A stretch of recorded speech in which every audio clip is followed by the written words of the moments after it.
After 3.5 years of relief, federal student loan payments are about to start up again. While student loan cancellation was shot down by the Supreme Court, a new income-based repayment plan was introduced that could help lower the payments for millions of borrowers. The new plan is called the Saving on Valuable Education, or SAVE plan.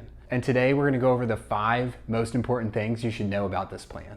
Hi, my name is Jordan Nitzel. I'm the founder of Trek Wealth Planning, and we help families make smarter money decisions.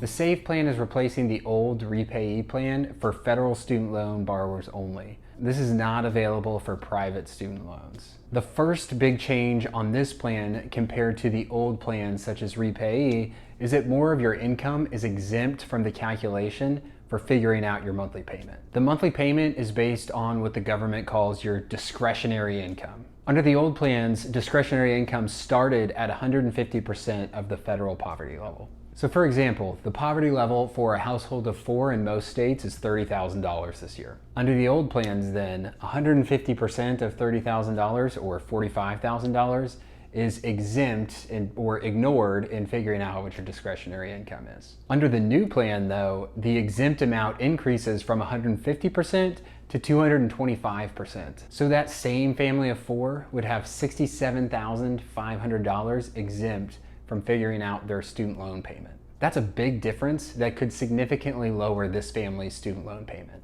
The second big change in the SAVE plan is the amount of your discretionary income that you have to pay towards student loans. So we just talked about how discretionary income is calculated, but the payment you make towards your student loans is a percentage of that discretionary income. On the old income-based repayment plans, that percentage ranged from 10 to 20% depending on the plan you were on. Under SAVE, you'll pay 5% of discretionary income for undergrad loans and 10% for graduate loans. If you have both undergrad and graduate loans, the payment's going to be somewhere between 5 and 10% of discretionary income, depending on how much you have of each. One caveat to note here is that 5% doesn't actually start until July of 2024.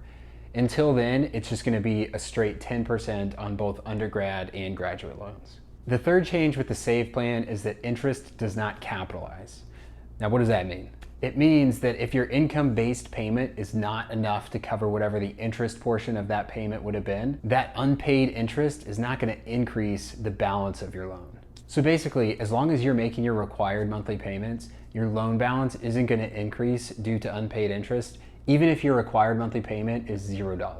The fourth thing to know about the SAVE plan is how to get forgiveness. Now, I'm not talking about public service loan forgiveness because that's its own separate thing. Under the SAVE plan, if you only have undergrad loans, your loans are going to be eligible for forgiveness after you make 20 years of payments. If you have any graduate loans though, that forgiveness is bumped up to 25 years. The SAVE plan also adds another tier for small balances. If your original loan balance on all combined loans was $12,000 or less, you're going to be eligible for forgiveness after 10 years of payments. For loan balances over $12,000, there's an additional year added for each additional $1,000 up to a max of 20 or 25 years. The last thing to know about the SAVE plan is there's no cap on your monthly payments. This is especially important if you have a high income because under the SAVE plan, you can actually end up with a higher monthly payment than just the standard 10-year repayment plan. So while the SAVE plan is going to make sense for a lot of student loan borrowers, it's not going to make sense for everybody. We didn't cover all the details of the new SAVE plan today, but we got a good high-level summary. If you have questions about your situation specifically, I would encourage you to reach out to a financial professional. My firm, Trek Wealth Planning, helps families with decisions like this and many more every day. Thanks for watching. If you enjoyed this video, I have a lot more content coming your way to help you make smarter money decisions. So I encourage you to hit subscribe and stay up to date.